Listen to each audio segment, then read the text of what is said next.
Welcome to the Employer Content Show, part of the Talent Insights series brought to you by Hirewell and Before You Apply. I'm your host, James Hornick. Joining me is my co-host from Before You Apply, Nate, doing the same show again tomorrow, Guggia. I am.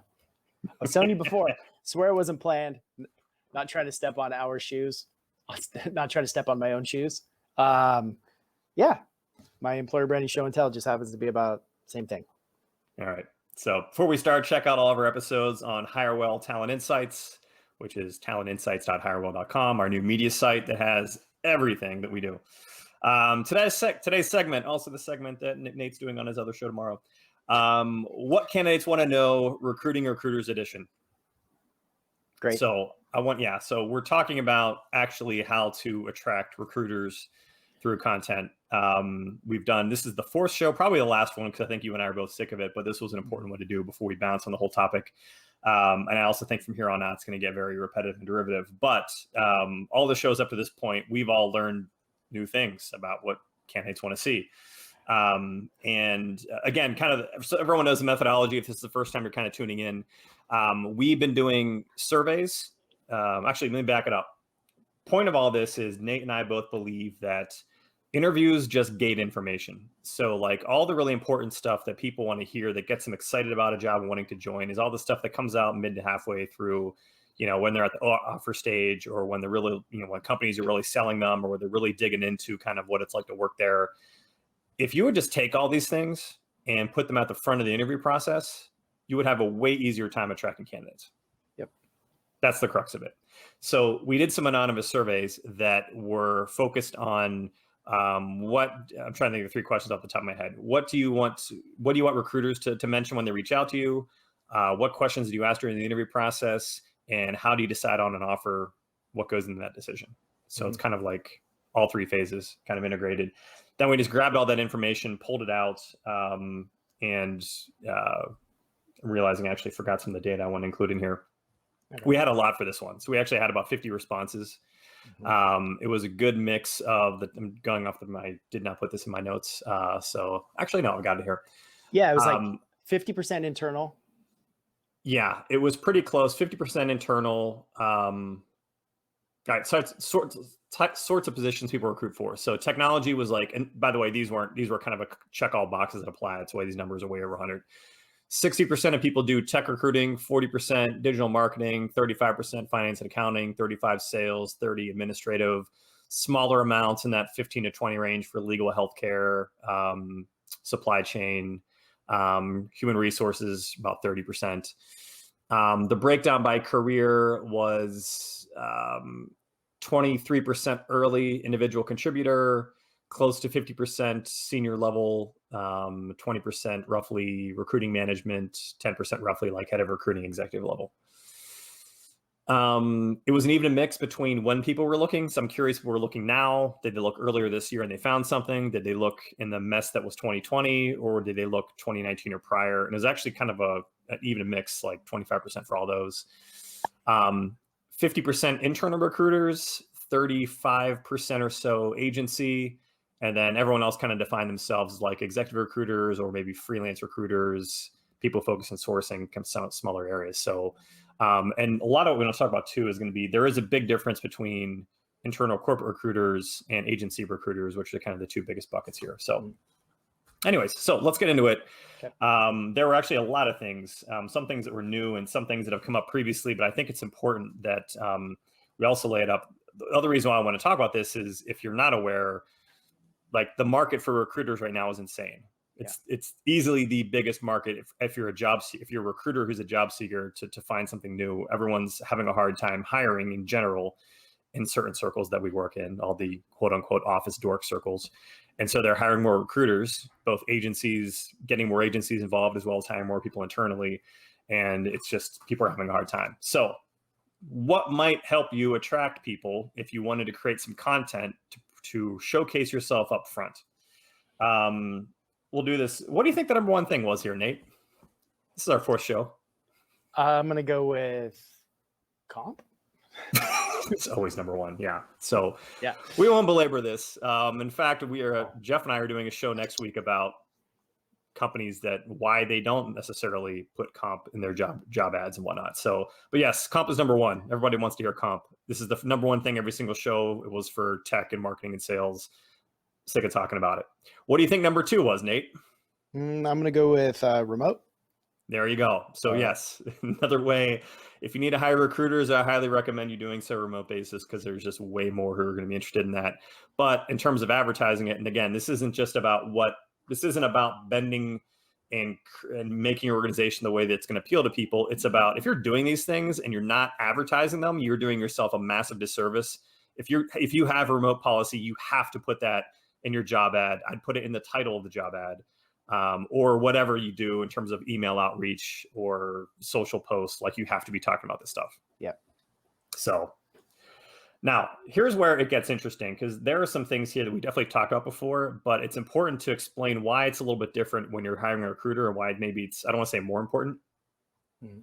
So DI and culture came up actually a lot on this one. I think more so than the other ones in the past. So I think there's two things to remember here. It's for the same reasons why other people who are interested in working in diverse environments, or more loosely the culture of a company, making sure it's kind of open and inclusive. One, it's because it's where they want to work. But with recruiters, it's also the fact these are the people on your front lines who have to interface with job seekers. Yeah.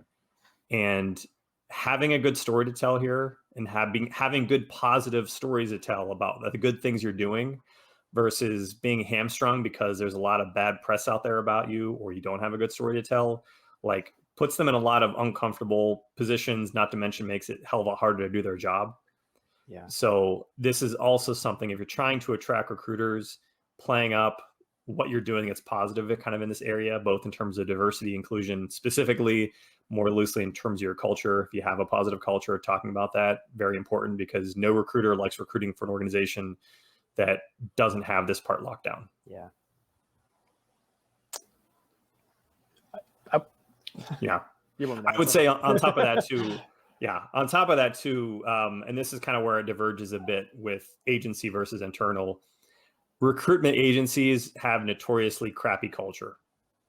I'm saying this kind of tongue in cheek, but I mean, you asked, this is when I talk about Hirewell, and we talk to people we're hiring internally, it's just talking about who we are, because it's we're not the only great recruiting firm out there, but the stereotypical boiler room, chop shop, you know, make 100 calls a day, like that environment is still like, those are the biggest firms. That's still where the most people work. And it's still the biggest challenge we have hiring internally, is even if we have a great culture, a lot of people have been in those environments so long, they're just burned F out. Yep. So, and that I think that's the biggest challenge our industry, is that a lot of people who are great at this get out of it because they get so sick of working at firms that are like that, because that's a lot of them, that they tune out and they decide they would move on. They don't believe there's anything different out there. So. Okay. I'm going to say my solutioning until the end. Okay, cool. I'll try to go through here also. Ethical alignment, this kind of dovetails into that. Actually, I think I already stole these kind of talking points, but the ethical alignment's huge. It's not, because I think that culture spills over into how, like, the business practices that agencies have with their clients, how they treat them. Are they truthful with everyone? Are they playing stupid sales games? You know what I mean? There's a lot of just kind of bad behavior out there that some organizations do, but other organizations like us don't. So kind of talking about just how you're aligned with your clients, what your business philosophy is. On the internal side, which is the one part I kind of didn't mention, and this kind of goes a little bit back, this does go back a little bit to the last point. If you're one of those organizations where you have like a crazy CEO, or there's a lot of bad press, it just makes your job harder. Full stop. I'm sorry, I'm muting because I have a plane over literally on top of my head. I thought my sound went out. No big deal. No. There are a lot of if you're trying to hire an internal recruiter and they can see a lot of bad press out there because like you've done some weird business practices out there, you're going to be a fun organization to recruit for, you know? So it's one thing that people may not like being there, but like having to recruit for an organization like that is like a different level of, I don't want to, how hard is that to do that job, right? If you, I don't, not even like the committed felonies angle, but of like, if you've got executives who've been Me Too'd or, you know what I mean? Like, or just I like don't want to recruit for that company. Yeah. I mean, this is like, I mean, we talked about this before we went live, but like there's so many parallels between recruiting and sales, and like the level of due diligence that you should do as a salesperson going to work for a company, as far as like product and market and product market fit and like all this kind of stuff. Like it's the same on the recruiting side. I mean, the product you're selling is the company and the culture. And like, you should just think about it that way, because like it's an uphill climb if you don't have those things in place. Yeah. So playing these things up, talking about your ethical alignment, moving on a little bit, technology and tools. Now, there's a very strong parallel here with sales, I would say. But I think the advantage is sales usually has they're the money makers. Yeah. So sales has an easier time getting the tools and stuff they need to work. So if we're talking, there's an enormous gap, I should say, versus for recruiters, internal recruiters who have all the bells and whistles versus those who don't. LinkedIn Recruiter is expensive. Some companies don't want to pay for every recruiter to have it, and that makes your job infinitely harder. Same with all the other kind of AI-based kind of sourcing tools. ATS systems. I still talk to some companies don't have any kind of ATS system. What are they using? Like spreadsheet? Excel sheets, if anything. Excel sheets in a Dropbox for resumes. Like, there are places out there that are still kind of behind the curve with that kind of stuff. And even then, still, there's a lot of ATS. We've talked about this before. There's a lot that suck. Yeah. So if you can talk about, I think it's not just talking about, hey, we invest in tools and technology, but if you can turn that into, because that's also a lame pitch I'll hear from some places, some like agencies, like, yeah, we spent a lot of money on this stuff, but okay, you're buying a lot of widgets. But if you can talk about, if there's stories around how you're able to kind of cultivate relationships longer term with candidates because of your effective use of tracking systems and that type of thing, like you actually have a process kind of set up around it. Yeah. Recruiters want to know, it's the going on theme here is that recruiters want to know it's not just a hair on fire drill every single time they're trying to recruit for something new, that there is some sort of long-term thought and strategy, and how companies use tools or don't is a big part of that. Mm. What do you think is the bare minimum tech stack? What is it for you? I'm just curious. Bare minimum, I would say some sort of LinkedIn Recruiter. Although I know there's other tools out there you could potentially get away with that are might be a little more modern, but LinkedIn Recruiter, obviously. There's a lot of different messaging technologies out there that kind of integrate with stuff better. That not that you want to boilerplate everything, but creating a custom email every single time from scratch is obviously inherently cumbersome. Yep. But there's different kind of ways out there to kind of like automate part of your messaging process, as well as in certain areas. Like some people I was never big into like the text-based things, but there's just more advanced messaging stuff out there. From an ATS system, that's where it gets tricky, because for the life of me, there's still not one I can say, this one's amazing, you have to use it. It's just, but yeah, I would say having some sort of system. We're a bullhorn shop. They're one of the biggest ones out there for agency. I'd like it to be better, but it's still better than a lot of the junk out there. Internally, Greenhouse is probably one of the ones. I've never actually used like the internal stuff since I've never been internal, but like has more credibility. There's a lot out there that are kind of garbage. But if you don't have, it's whatever you have, it's better than having nothing. So like, I almost think it's more of in terms of turning things into making it productive long term. It's a lot of processes companies have to develop, but you need strong sourcing tools. You need strong kind of applicant tracking tools. And I think messaging is so important that you need to have something that helps you at least kind of like better automate that. So not everything you're doing kind of recreating the wheel every single time you're trying to start a campaign. So okay. My take. All right. Recruiting style and process. So there are a lot of people here that ask questions, metrics. What metrics do they use? How's success measured? How many roles do people fill last year? What's your end-to-end process with clients on taking job orders? That's obviously if you're an agency. How does this information make it to the sourcing team, and how are submittal expectations set? So internally, so let me break this down kind of internally versus kind of agency. Internally, there's you're always going to have the challenge if things are even realistic. This is the biggest concern I think internal recruiters have about companies they go to. How many jobs they expect me to fill? Are these jobs, do they even know what goes into kind of filling them? Do they have a realistic expectation of what one person can actually get done during a week? Are they just hiring someone junior, throwing a bunch of recs at them, seeing what sticks, then hiring more people? Or do they have some basis in reality of being able to build a kind of a strategic program around it? Workload. This is also kind of where this is also why I think job seekers have so many kind of bad experiences. What happens in those situations where you hire someone, throw a lot of recs at them, put a lot of pressure on them to fill the recs, but don't give them the resources they need enough? They start cutting corners because they have to. They have to save their job. And then all of a sudden the candidate experience is terrible. Yep. That's always been one of the biggest problems with kind of recruitment, is that like candidate experience is the indicator that something else there is going wrong. Like every recruiter would love to provide a positive candidate experience every time they have, but a lot of times they're getting pressured, they're overworked, they're under-resourced, and that's the shoe that drops. So having an idea of what metrics to make sure they're realistic, what the workload is, those types of things are things that, especially for internal recruiters, are things you're going to want to highlight or be able to articulate early on. Can I ask you a question there? Sure, go ahead. Your take again. What matters? What are the metrics that matter? I know it varies, and so I don't mean to put you on the spot. Well, I kind of do, but yeah. I mean, it's funny because you and I had a whole show about this, about quantitative versus qualitative. I know. So it's funny. I went back and forth on time to fill. I do not think time to fill is as valuable as people think it is. But here's where it is valuable. If like you're interviewing at an organization that has a time to fill of like 4 to 5 months, or something astronomical, there's something broken, right? Okay. If that's the norm, I think for a lot of positions, like 50 to 60 days is kind of like an industry average, because you have to factor in like the vetting process, the 2 weeks or 3 weeks notice, all that kind of stuff. So a lot of times, 45 to 60 days, or something like that.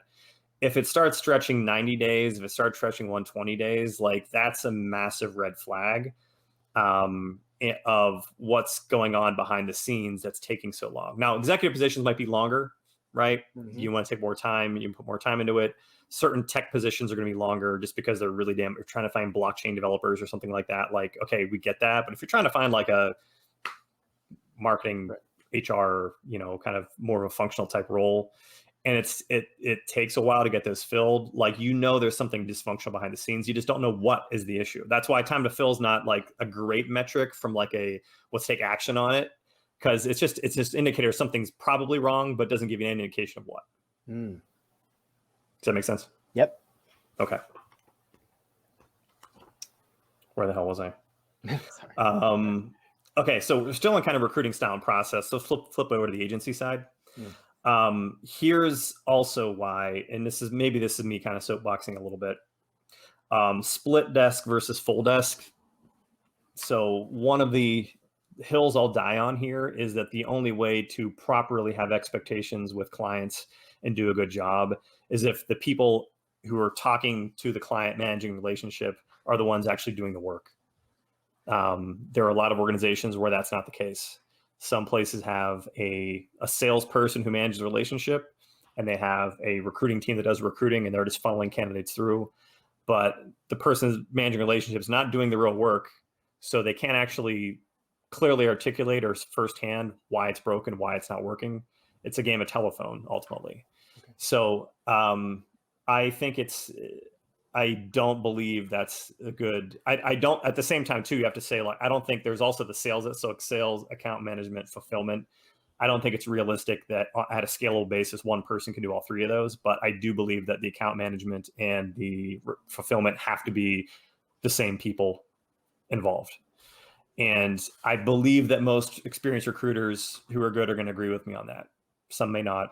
There's a lot of organizations that make a lot of money because they're huge, because at scale, it's easier to break those things up, but it's not easier to actually deliver a good solution for your clients. Is this different than like a BDR AE account manager in sales? I would say a little bit different because imagine if your AE also has to like code the stuff. You know what I mean? There's always a level of, that's the one thing that's different about the recruiting industry than really any other, is that you're responsible not just for setting expectation with the clients, but actually following through and doing the fulfillment yourself. Versus like a software or like a SaaS shop or something like that, you know? Yeah. So, but I would, so no, it's not really the same. Yeah. That was a good comparison. That AE coding. Totally get it. Yeah. Just different. Yeah. Okay. Also kind of along the same lines, I would say the other last thing kind of with external shops, like vetting. How consistent is it? How uniform is it? Because that's one thing. If there's very clear processes on what your expectations are with clients, and you can kind of that's something. I don't know if this is like job ad level stuff, but this is stuff this is like a first interview thing you want to kind of get across the board, because that's one thing that I think gets your clients frustrated, but also as teammates working in the same environment, if you can't trust your colleagues to vet to the same level that you do, and there's because it's a team environment. If I'm managing a client and you're doing a crappy, like, even though let's say you and I both manage clients, you and I both recruit on stuff, but we help each other out. We're teammates, right? Yeah. But your vetting sucks. And when you send people to my clients, it ends up making me look bad. Like, there has to be some level of trust there. Oh, so there has to be like knowing that there's a consistent level of consistency and expectation that everyone's held to the same standard is important. So, All right. Another thing. So this one's kind of specific to agencies. So other things you should once again be communicating up front to attract more candidates. What type of clients do you have? Now, on its face, this is good just from a skill set alignment standpoint to make sure it's something you're interested in. But it's also other things such as, like, do you work with crappy VMS shops, or do you have actual strategic relationships? Find me a recruiter out there who likes working in a VMS system. What's VMS? Sorry. A vendor management system. Okay. So I get it. I could do a talent. I think we actually did do a talent rate on this one time. Okay. But yeah, really big companies will get their procurement team to sign them up with VMS. The whole promise was this will make things more efficient, but really all they did is make it impossible for recruiters to actually talk to the real decision makers. Yeah. And they're going to compete against a bunch of other people, and it becomes a rat race. It's just who can get the first resume out, right? And you never get feedback, and the rates get driven down to where it's untenable. And then imagine being a junior recruiter working in an environment like that, where you're just set up to not have any success whatsoever. So that's one end of the spectrum. Or do you have, like, are you doing like creative, like strategic solutioning for companies? Like, these are important things that you should get out there up front. What the client relationships are, what types of clients you have. What? I have more, Sorry. So I have questions. So I'm just curious. Do you do retained work, or do you do crappy contingent work? Another important thing to get out there. Are the clients themselves, like, are they interesting? Do they have good pitches? Do they have good reputations? Are you going to enjoy working on them? Versus, kind of like we were saying earlier, is the CEO, did the CEO get Me Too'd and he has bad press about them? You know what I mean? Like, these are the types of things too. Like, you're representing companies. You want to work for a firm that has good clients that's going to be easy to work with, versus the type of firm that takes whatever leftover work they can get because no one else could work with them. Okay. So, can I ask you a question? Sure. Okay. Go for it. All right. So let's see, the types of clients you have, or the types of how you work with a client, sounds extremely important. Yes.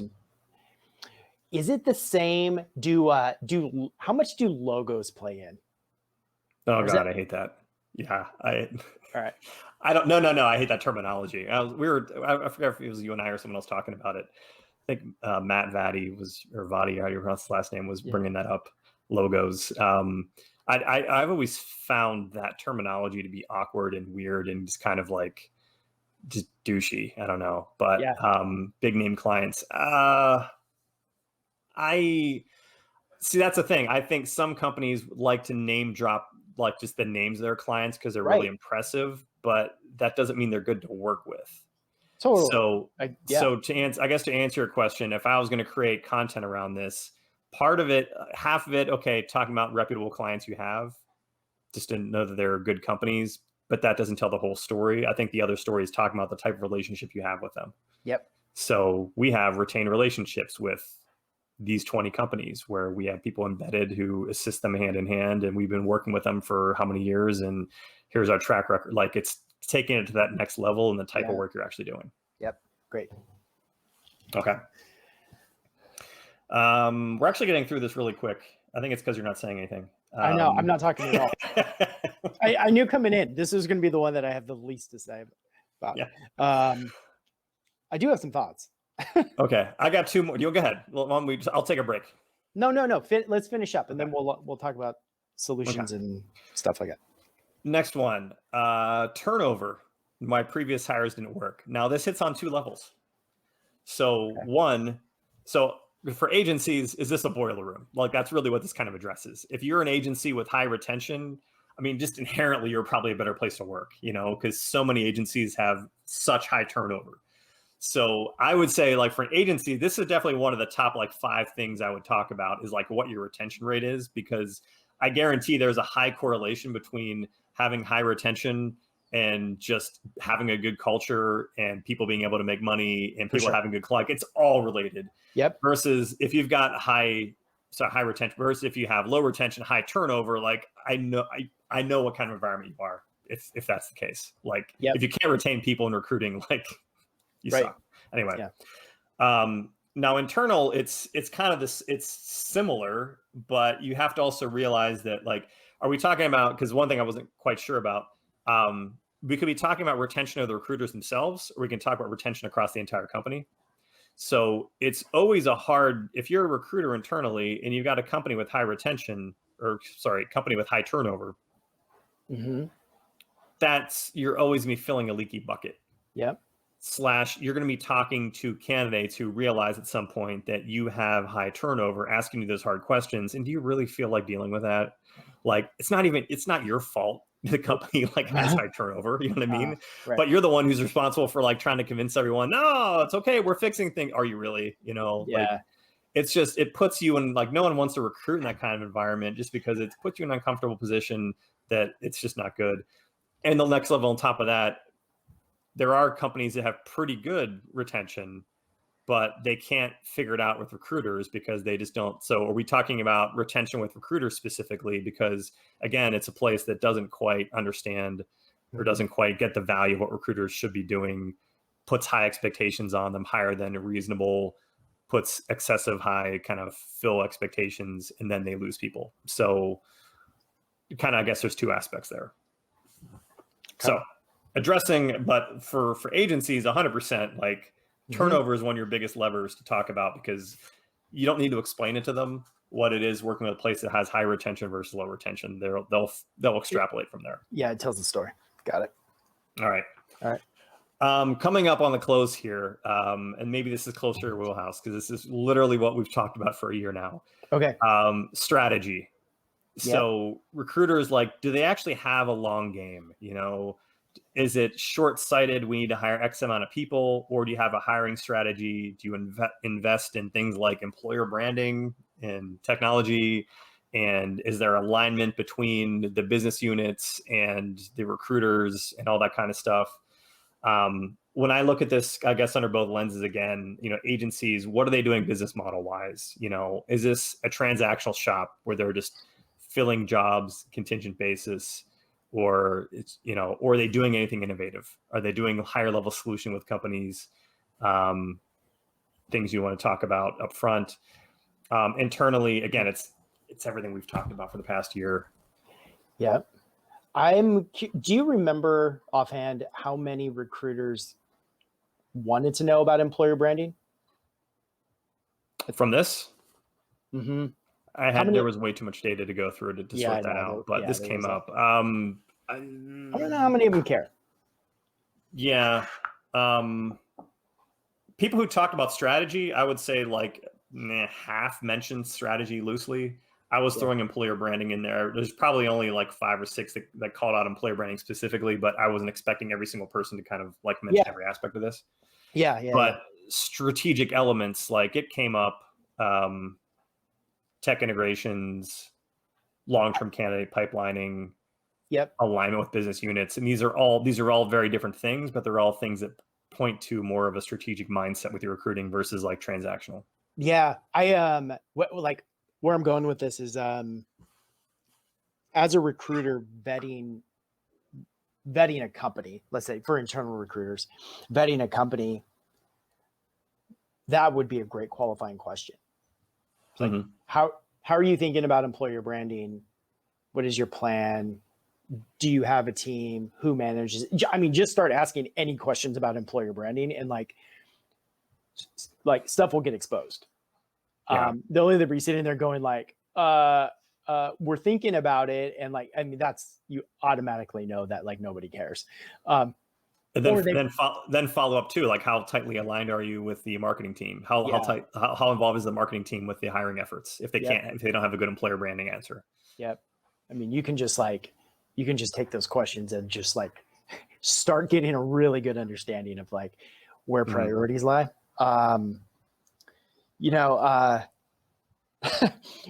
thing I noticed when like just like looking through all this was when recruiters put on their candidate hat, them being the candidate looking for jobs, they really want to see specific things from companies that they're applying to, and how they themselves as recruiters aren't able to provide that level of information or transparency to the candidates that they're trying to recruit.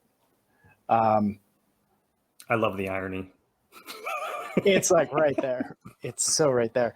So I don't know. I mean, it's like, where's that disconnect? And why does it exist? Yeah. I don't know. To be fair, we pose these things not as what do you want to see like in like job ads, but as like how do you decide on an offer? What questions you ask during the interview process? Because again, that's the philosophy of take those things that are later on, put them up front. But I do think it. People have. I mean, this is just a recruiting issue in general, and this is why we're doing this show and why we've done these past 4 shows. Is companies have a really hard time articulating their value in a way that's candidate centric. Yep. They like to. Everyone defaults to what they think is really impressive about themselves, as opposed to what people actually want to hear about. And I think it's also it's kind of an indictment on the employer branding / recruiting profession because marketers have figured this out. Yeah. Advertising people have figured this out. But it's just another area where kind of the HR realm is so far behind the times compared to things that are fairly standard and common in other areas.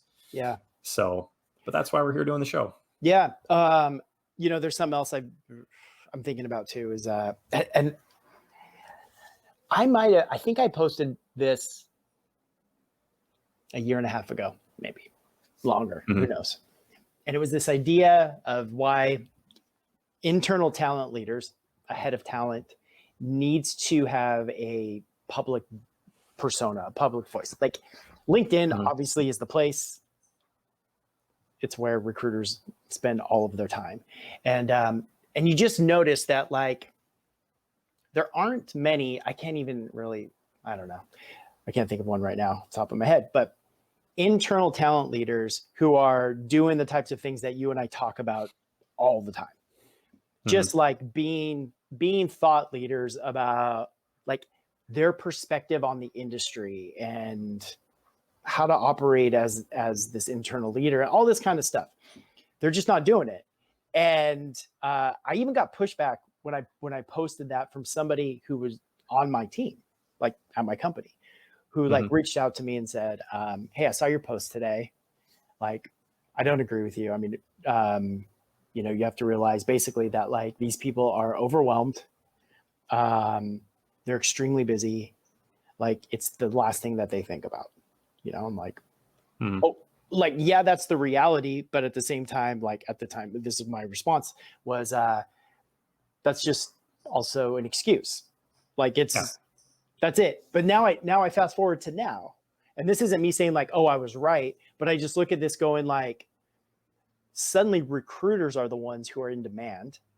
Yeah. And if a head of talent was known as this leader who just ran this kick-ass talent function, like they'd have a hell of a lot easier time attracting the people now that they're scrambling to recruit. And like, now if you flip that on the agency side, I honestly, like, I mean this, like, just follow what you guys are doing. Like, just look at Hirewell and like literally do what you guys are doing. I mean, I don't think there's nobody in the industry that I can even think of who comes close to what you guys are doing from a content and brand and like, I mean, you guys are doing everything right. You just don't see that on the internal side. I agree with you. And part of it's self-serving, but part of it is, I mean, my job would be easier if a lot of the people I talk to were more in tune to these things. I'll talk to some people at companies that they struggle on stuff that I feel like is a little too basic, not always necessarily up to speed on like the latest models of how they could be going about recruiting. Or I feel like maybe I should rephrase this. I feel like there's a lot of really smart, intelligent thought leaders in the HR space, which I'm not in the HR space. I'm not an HR person, right? That could be helping out the rest of the industry by being more vocal, because I think when I look at, there's definitely an opportunity to change things for the better and be more innovative by sharing a little more information. That I think both from a hiring standpoint and from just like all the other aspects of kind of, running a company from an HR perspective. But I agree with you. I wish that a lot of the people who are knowledgeable and leaders in terms of their actual work and knowledge base and that skill set would talk more, because I think there's a lot of good that could be done kind of throughout the industry by having more innovative minds. And because that's all it takes is, when they get a following and people start trying new things, and, it's we've seen in other areas, like it's changed how companies are doing marketing and sales based upon like stuff that we kind of see floating around the thought leader space. So for sure. And like, I don't want it to sound like I'm calling anybody out specifically. I mean, a lot of the people that that I'm talking about are like, have become friends of mine because of LinkedIn. And like, I talk to them. I talk to a lot of these people, and like, we'll jam about the industry and stuff like that. And like, they're so smart and they just have like really innovative ideas. They're just like not getting out of their head and out publicly. Yeah, that's it. Like, it just like, these people too. I mean, you have relationships with them too. And like, man, there's a lot that you're right. There's a lot that can be done just to like evolve the industry. Part of the challenge is, I would say, is that sales and marketing types have some inherent incentive, right? Sure. They're going to sell more, whereas like, I think that on some level, like high level HR people, like it's so far removed from, maybe, I don't know. It's also maybe not be wired that way, sales and marketers and so it's just kind of a different kind of thought process, but it would make things a lot easier right now with how hard it is to hire recruiters. So anyway. Cool. All right. I had some notables here. There were just 2 points. One was, I love this question. This wasn't related to anything in specific, but this is a question that one person said they would ask during the interview process. What commonly held recruiting philosophy or standard do you reject, and why? I just love that, because I reject a bunch of them, but like it would really put people on their toes to come up with something that there's so much bullshit in the industry that like make them call one thing out and see if they can. I don't know. Yeah. Second thing, this is recruiters, you really let me down here. We talked on our last show about how I haven't even posted like the clip I took out of this yet, but I got more product and actual more like business related questions from the tech people than the sales or marketers, like by far. Like the developers actually had way more questions about how's this company make money, what's their business model, all that kind of stuff. Out of 50 people, I had one person ask like, what's their product? What do they sell? One. There was one response where the Yeah. recruiter wanted to know how these Yep. guys make money or what do they do. And by the way, it matters a lot. So disappointing. Anyways, All right. but I love you anyway, guys. Anyways, Yeah. I don't know. You got anything else, Nate? No. All right, think we're so we can run it back. You can reply, but there were a lot of things that, again, these were all things that I'm not trying to tell you how to run the organization. We are trying to tell you the things that will attract talent. These were the topics. So again, your job ads, your recruiter reach out emails, your job site, your social posts, your blogs, whatever. These are the things you should talk about if you want to attract recruiters specifically, but candidates in general to work in your organization. Yep. We're going to put a pin in this whole series, this mini series we did, because frankly, I want to talk about something new next week. Yeah. Anyway. And you're talking about this again tomorrow, so good for you. I know. Yeah, I'm going to take a different slant. I already know it's going to be different. But. Yeah. All right. Cool. Everybody, that's a wrap for the Employer Content Show. If you want to hear more of what Nate and I have to say, you can view all of our episodes on Hirewell Talent Insights, which is talentinsights.hirewell.com, where you can also subscribe to Hirewell's channels on YouTube and the Talent Insights podcast, which is on Apple, Google, Amazon, and Spotify. Nate, another successful show we've done here. Good to see you, man. Thanks for joining. All right. Everyone out there, we'll see you soon. Bye-bye.